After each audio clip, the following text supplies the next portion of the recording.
अस्सलाम वालेकुम नाजरीन। इरफान खान साहब है मेरे साथ।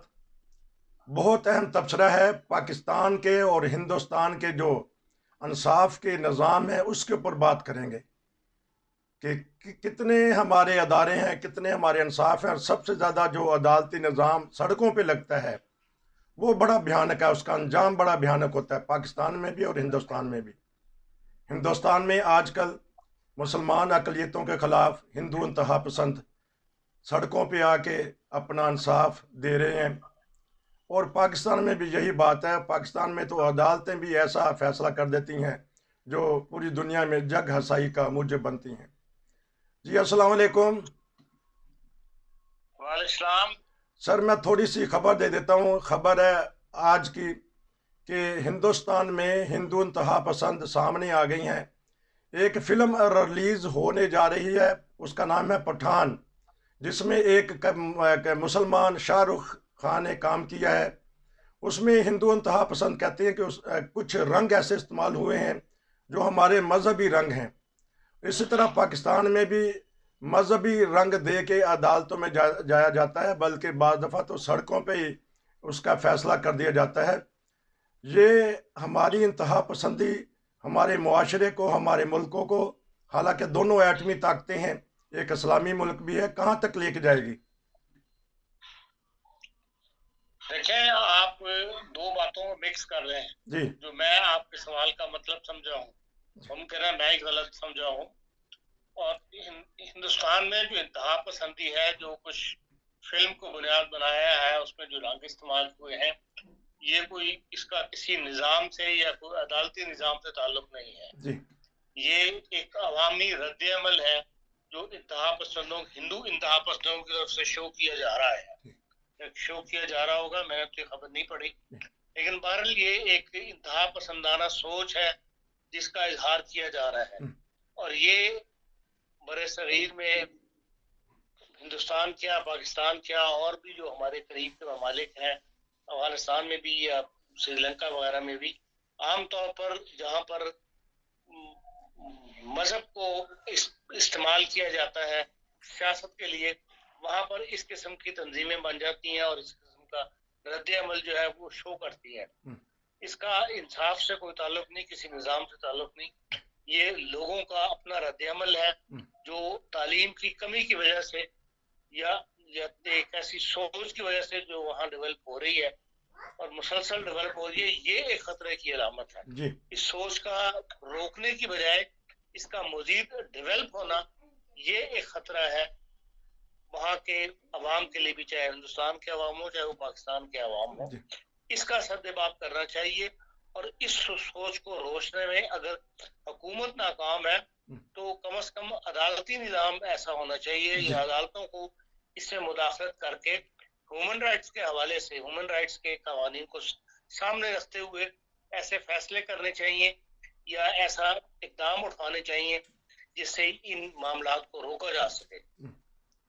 पाकिस्तान में भी आपने देखा है, कल एक वाक़या हुआ है जहाँ सर्वोदय के अंदर जो मेडिकल अफसर है, डिस्ट्रिक्ट मेडिकल अफसर, उसी के ऊपर एहतजाज जो है वो किया जा रहा है कि ये यहाँ पर एमडी मेडिकल अफसर नहीं होना चाहिए। जबकि एक मेडिकल जो जिले सतह का मेडिकल अस्पताल होता है, वहाँ पर जिले लेवल का, वहाँ पे कई डॉक्टर होते हैं, उनमें अगर कोई हेड डॉक्टर या उसका मुंसिम जो है वो एमडी सरबराह बन गया तो इसमें कोई हर्ज नहीं। डॉक्टर का काम तो बगैर किसी मजहब सोचे हुए किसी का, जो भी मरीज सामने आ रहा है उसका इलाज करना है। लोग तो डॉक्टरों को मसीहा, हमारे इलाके में तो मसीहा कहते हैं कि भाई डॉक्टर मसीहा है, लेकिन वहां भी ऐसी सोच मौजूद है जिस सोच का भारत का हवाला दे रहे हैं, वैसी सोच पाकिस्तान में मौजूद है और उसके ऊपर भी एहतजाज हो रहे हैं। और ये भी कहा जा रहा है कि जब हम पंजाब असम्बली के सामने मुजाहरा करेंगे सिर्फ एक डॉक्टर के पीछे। और ऐसे वाकयात पहले भी होते रहे हैं। खुद इलियास चिनोटी ने पंजाब असम्बली में सवाल उठा दिया था कि चिनोट के अंदर एक एमडी डॉक्टर को लगा दिया गया और हम उसको बर्दाश्त नहीं करेंगे, इस चिनोट से कोई एमडी डॉक्टर वहाँ काम ना करे, आप सिविल अस्पताल से निकालें चिनोट के सिविल अस्पताल से। इसका जवाब उस वक्त तो यही दिया गया था कि भाई जो डॉक्टर की पोस्ट है वो हर अकील को दी जा सकती है, उसमें कोई कानूनी रुकावट नहीं है। सिर्फ ये है कि भाई सदर पाकिस्तान नहीं बन सकता पाकिस्तान का कोई इकलीत का बंदा। तो इस किस्म के सवाल अगर जवाब देने की जरूरत की जाए तो मामला ठंडे पड़ जाते हैं। लेकिन बहरहाल ये जो सोच है ये दोनों तरफ डेवलप हो रही है और ये खतरनाक है। और निज़ाम जो अदल का है वो जिस तरह का आपने एक मिसाल दी है, पर निज़ाम के अदल को इन बातों से मुबर्रा होकर फैसले करने चाहिए और जहां तक मुमकिन हो सके इस बीमारी को खत्म करने में ताउन करना चाहिए अदलिया को भी। जी अदलिया जहां उसके ऊपर तो खुद उंगलियां उठती हैं तो वो इस बीमारी को, तो वो तो खुद मुबतला है इस बीमारी में। पेशावर हाई कोर्ट का फैसला हाल ही में आया है कि जहां एक ज्यादती के मुजरम को रिहाई दे दी गई बल्कि शादी करा दी गई। तो ये तो खुद उनके ऊपर ये तारी है ये वाला। देखें जो फैसला दिया है पेशावर हाई कोर्ट ने, उस फैसले तक पहुंचने के लिए बहुत से अवामिल ने उनकी मदद की है। वो मदद जो जरियों ने की वो कानून के आगे जवाबदेह होने चाहिए। जी। क्यों अभी तक जिरगे का कानून जो है वो लागू है और जिरगे के फैसले तस्लीम किए जाते हैं और पूरी दुनिया में तस्लीम किए जाते हैं। कहीं भी दो आदमी, अगर तीन आदमी मिलके किसी दो आदमियों का फैसला करवाने के लिए तैयार हो तो उसको अदालतें तस्लीम करती हैं। जर्मनी भी तस्लीम करता है इस फैसले को। अगर कोई तीसरा फरीक बीच में शामिल होकर दरमियान सुलह करवा दे तो उसको तस्लीम करते हैं। इसी तरह जिस कानून के तहत उन्होंने वो मुजरिमों को पैसे वगैरह दे के हक के क्या वलायत कहते हैं क्या, उससे वो मुजरिम को जो है सजा कम कर दी जाती है या माफ कर दिया जाता है, ये भी कानून पाकिस्तान में मौजूद है। ऐसे कवानीन जो है वो फिर खत्म करने चाहिए। अगर जुर्म बढ़ रहा है बजाय जुर्म कम होने के, माशरे के अंदर जराइम बढ़ रहे हैं, तो फिर ऐसे जो कानूनी सहारे मिलते हैं लोगों को, उनको खत्म करना ये सूबाई असम्बलियों का काम है।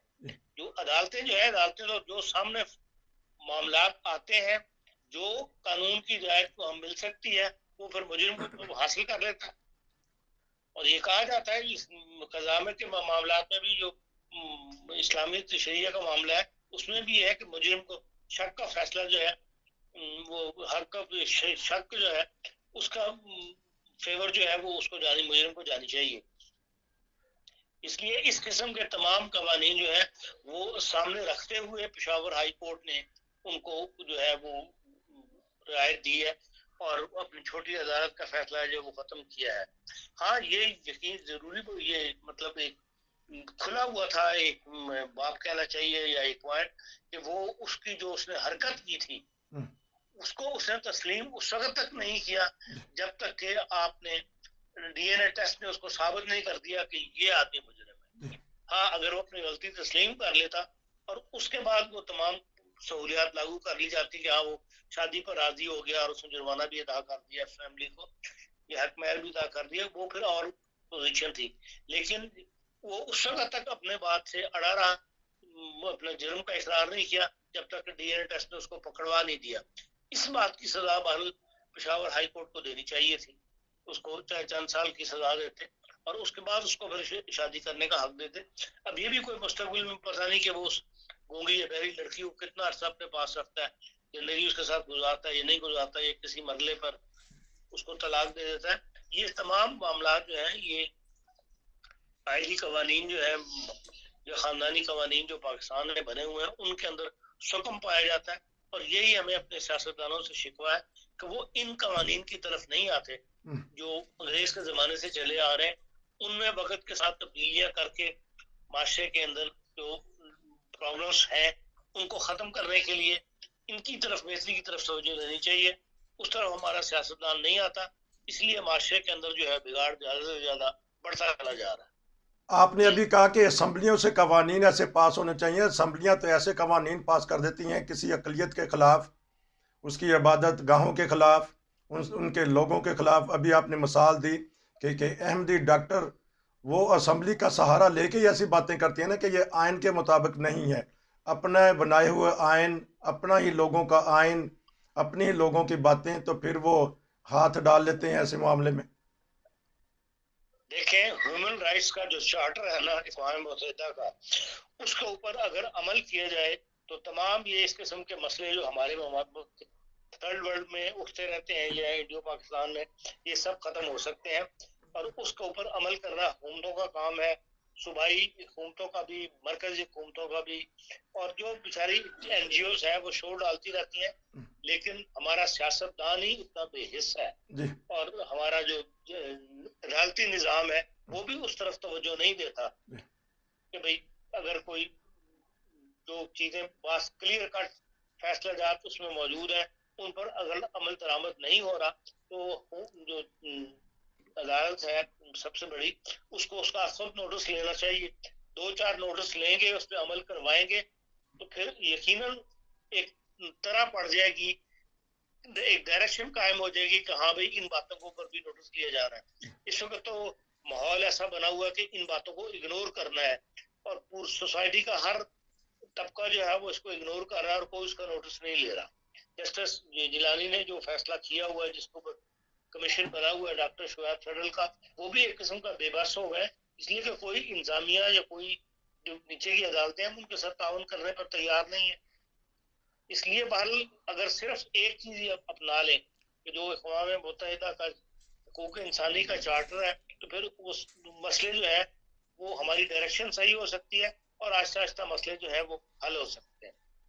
जी आखिरी 2-3 मिनट में इस कोई पाकिस्तानी सियासी हालात पे बात कर दीजिएगा। आमने सामने आ गए हैं, वो कहते हैं कि अगर असम्बलियां नहीं तोड़ी तो हम इस्तीफे दे देंगे पंजाब असम्बली से। तो क्या देख रहे हैं कि आने 2-4 दिनों में क्या मामला बिगड़ जाएगा पंजाब देखें, में? मैं तो आपके प्रोग्रामों में भी और दूसरे भी जितने भी पूछते हैं, सारा फसाद जो है वो हमेशा पंजाब असम्बली से शुरू होता है। जी पंजाब के सियासतदानों ने ही पाकिस्तान के अंदर ये सियासी गंद जो है वो डाला हुआ है। जी अब भी देख लें, परवेज राय साहब दोनों तरफ खेल रहे हैं जी विकेट के। जी वो ना इमरान खान साहब को नाराज कर रहे हैं, हम्म, इमरान खान साहब की मजबूरी ये है कि भाई उन्हें काफ लीग के वोटों की जरूरत है, हम्म, और काफ लीग वाले जो है परवेज लाई साहब, वो इमरान खान साहब को भी तैयार नाराज नहीं करना चाहते, इसलिए कि वो उनकी वजह से बस, चीफ मिनिस्टर हैं। जी और वो PDM को भी साथ दे रहे हैं, और वो कहो कि PDM चाहती है असम्बली ना टूटे, तो वो असम्बली भी नहीं तोड़ रहे। जी ऐसे अब हालात पैदा कर रहे हैं कि वो असम्बली ना टूटे, वहां पे वो खुद इस्तीफा नहीं दे रहे, या ये गवर्नर को नहीं कह रहे कि भाई असम्बली तोड़ने के लिए। तो फिर उनके पास, तहरीक इंसाफ के पास यही रह जाता है कि भाई हाँ, फिर वो खुद इस्तीफे दे दें। और वो खुद इस्तीफे देने से या तो ये हो कि हाँ वाकई मसला हल हो जाएगा और जो इमरान खान साहब चाहते हैं वैसा हो जाएगा, वो सबको नजर आ रहा है कि वैसा नहीं होगा। अब सियासी माहौल बदल चुका है। उस वक्त जिस वक्त इमरान खान साहब हुकूमत से निकले थे, और उस वक्त सियासी माहौल और था, हालात उनको फेवर कर रहे थे, और स्टैब्लिशमेंट में भी उनके पास ऐसे लोग मौजूद थे जो उनको फेवर कर रहे थे। अब उन्होंने भी रिटायरमेंटें ले ली हुई हैं जो लोग उनको फेवर कर रहे थे, इसलिए स्टैब्लिशमेंट भी कह चुकी है कि हम अपने आप को न्यूट्रल रखेंगे। तो इसलिए उनको जो सहारे थे जिन लाठियों के, वो लाठियां पीछे हट गई हुई हैं। इसलिए अब इमरान खान साहब को रास्ता नहीं मिल रहा कि वो किस तरह अपनी दोबारा इंतखाबात जो है वो करवाने में कामयाब हों। इसलिए ये रोज जो है एक नई खिचड़ी आपको सुनने को मिलती रहेगी, और इसी तरह वक्त गुजरेगा, और इलेक्शन जो है वो देख लें आप, अगले साल ही जाके मार्च रमजान के बाद जो है इसके ऊपर डिस्कशन शुरू होगी। एक इन्हें ये था कि भाई एक माशी इमरजेंसी लगा दी जाए, क्योंकि पास खजाना जो है वो खाली था और वो हालात बिल्कुल ही जमीन से लग गए थे। उसकी उम्मीद एक पैदा हो गई है, क्योंकि सिपा सालार साहब जो है वो अबू धाबी भी गए, दुबई भी गए हैं और वहां भी गए हैं सऊदी अरब। और वहां से आज की खबर यही है कि 4 अरब जो सऊदी अरब जो है उसमें से वो 1 अरब कैश देने पर तैयार हो गया, और 3 अरब मजीद जो है वो स्टेट बैंक ऑफ पाकिस्तान में रखवा देगा, जिससे हमारी इकोनॉमी को कोई एक सहारा सा जो है वो मिल जाएगा। कम से कम ये बजट जो है वो जून तक गुजर जाएगा। तो इसलिए इसी तरह अबू धाबी से भी उम्मीद है उन्हें, दुबई से भी वो कुछ न कुछ लाने में कामयाब हो जाएंगे। इन दोनों कोई कमजोरी ये है सऊदी अरब की और UAE की कि इनकी बेपनाह पैसा खर्चने के बावजूद और बेपनाह पैसा होने के बावजूद जो है वो मिलिट्री का सिस्टम जो है वो कमजोर है, ठीक। वो उस तौर पर मजबूत नहीं हो सके जिस तौर पर एक स्ट्रॉन्ग मिलिट्री होती है। ना उनका कोई ऐसा रूफ मौजूद है जी दुनिया के अंदर कि हाँ भाई जैसे टर्की का है, पाकिस्तान का है, जी कि हाँ भाई इनकी मिलिट्री जो है वो लड़ने वाली मिलिट्री है। सऊदी अरब की तरफ से अभी तक ये या यूएई की तरफ से ये दुनिया में तासुर कायम नहीं हो सका, और उन्हें खतरा हर वक्त अपनी बादशाहत को बचाने के लिए मदद की जरूरत रहती है कि एक मिलिट्री स्ट्रॉन्ग हैंड जो है वो उनकी बैक पे खड़ा हो, और इसलिए वो पाकिस्तान की मदद करने पर तैयार हो जाते हैं और मिलिट्री इस्टेब्लिशमेंट को ही जाकर वो पैसे जो है वो लाने में कामयाब हो जाती है। सिविल हुकूमत की बात तो उस तरह वो तासुर नहीं रहा जो पहले एक जमाने में हुआ करता था, शाह खालिद के ज़माने में या उससे पहले। अब जो मौजूदा हुक्मरान है वो और सोच के हैं सऊदी अरब के, लेकिन अपनी बका के लिए या अपनी आपको महफूज करने के लिए वो पाकिस्तानी फौज की मदद जो है वो बहरहाल चाहते हैं। तो इसलिए वहां से पैसा आ जाएगा तो फिर ये वक्त भी गुजर जाएगा, और इसलिए सियासी हलचल जो पंजाब में मची हुई है उसका कोई वो रिजल्ट मुझे देखता हुआ नजर नहीं आता जो इमरान खान साहब चाहते हैं। जी आपका बहुत शुक्रिया। आखिर में ये बात बड़ी अच्छी लगी कि एक दूसरे का सहारा ले रहे हैं। बादशाह हमारी फ़ौज के सिपह सलार का सहारा ले रहे हैं, पाकिस्तान की देख रहे हैं, और पाकिस्तानी हुकूमत सहारा लेने निकली है। शहबाज शरीफ साहब जैनवा आए हुए हैं, हमारे सिपह सलार दौरे पे निकल रहे हैं ताकि किसी न किसी तरीके से पाकिस्तान की डूबती हुई मशीयत, डूबती हुई जो नैया है उसको पार लगाया जाए, क्योंकि महंगाई ज़ोरों पे है। आपका बहुत शुक्रिया, आपने एक दो तीन इंतहाई अहम बातों पे तबसरा किया। नाजरीन, ये थे हमारे इरफान खान साहब। चैनल को सब्सक्राइब कर लीजिएगा, दूसरों को भी बताइएगा। नसीर को इजाज़त दीजिए। अस्सलाम वालेकुम।